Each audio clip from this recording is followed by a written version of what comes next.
Hey guys, today sometimes I take programs. Last time I did a video, I talked about the movie Polygamous, and this time I am going to discuss a book, and it is by Alice Walker, and it's called In Our Mother's Garden.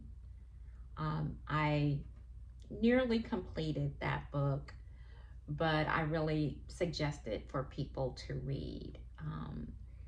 It was really good. And what it does is kind of goes over some things that she's done, some people she's talked to or met, or people maybe she's researched, or maybe icons in certain eras. And these are the women that have maybe profound things on different time spans in our lives.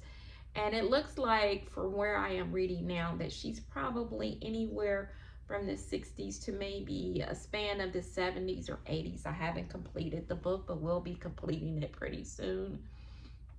Um, One of the conversations that really stood out to me, and actually it was two kind of things, was with Coretta Scott King. Um, and she basically had met her at Coretta Scott King's house when Alice Walker was younger. And I think she was with a group of women from Spelman, and they were going to go on a march like very soon after this meeting. And Coretta Scott King was very encouraging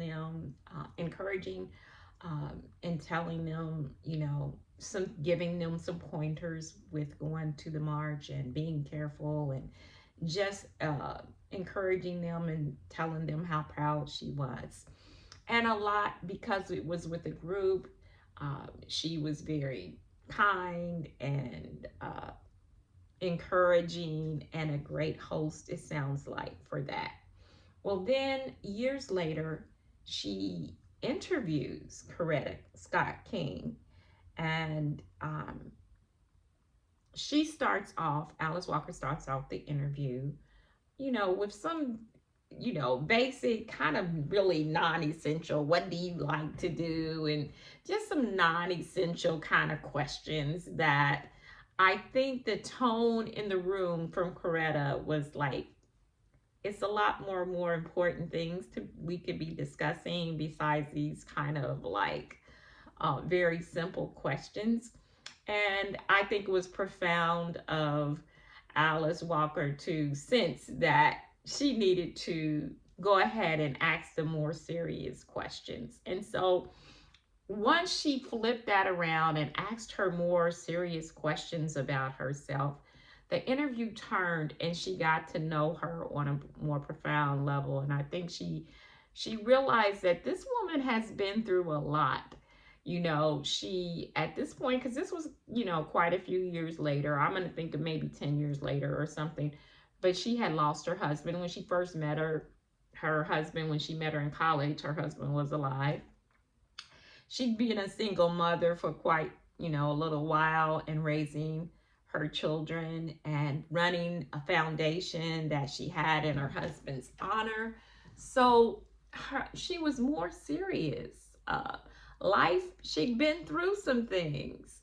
And as I looked at that, I realized that, as we age and we go through life, we do get a little bit more serious. And you kind of, especially, I see that now that I'm in my 60s, I am a little bit more serious. And, you know, I don't sweat the small stuff, but some things are just inconsequential to me at this point. Like, I kind of feel like Coretta had that tone, like, come on, there's a lot more going on in the earth, and we need to be discussing and talking about and trying to work some things out.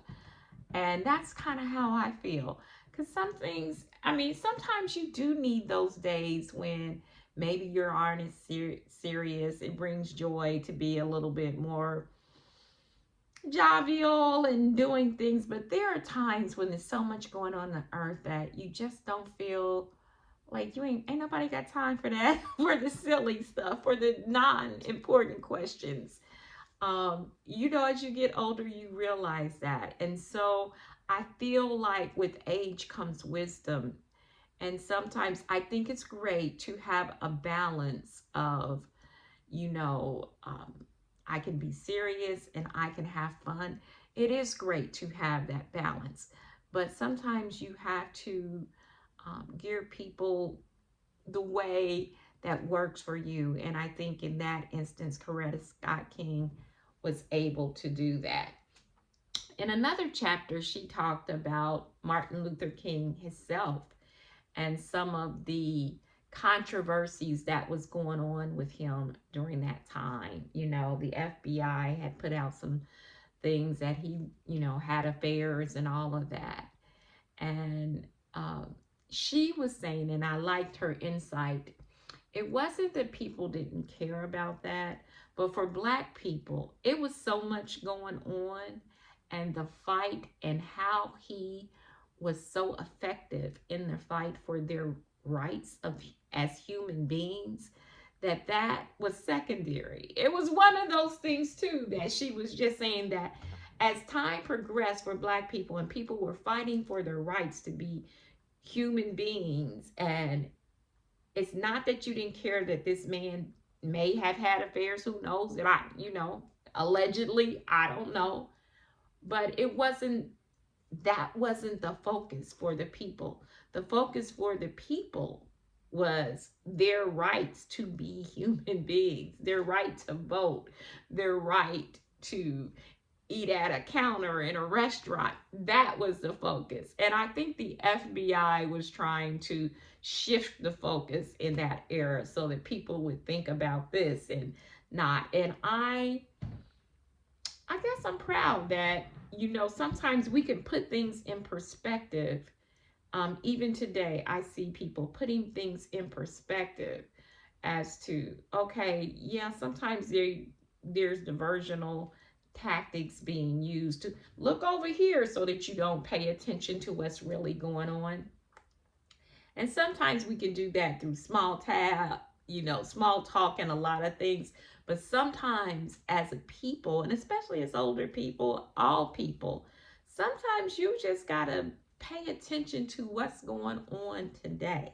What is happening? What is important? What's the end goal for you? And that is some of the things I got out of that book. Like, as she progressed and she talked to different people and interacted, and she even talked about, some talks that she had during that time. It was a lot of the times during the civil rights movement. And so everybody's focus, whether they agreed with things or not, was kind of on that. And because people were focused on what was important, changes happened. And so I would caution that today is still true. Like, we need to focus on what's really important.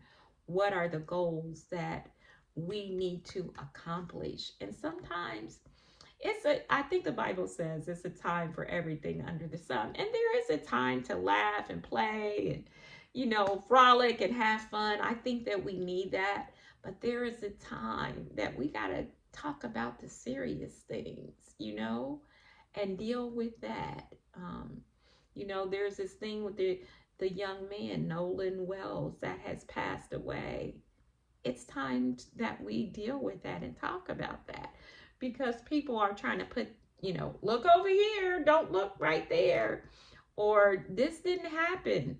Something happened, okay? And we all got to keep that in the forefront. And we are tired of our children dying. So we do have to get serious sometimes and say, no, this is our focus and we want to know what happened.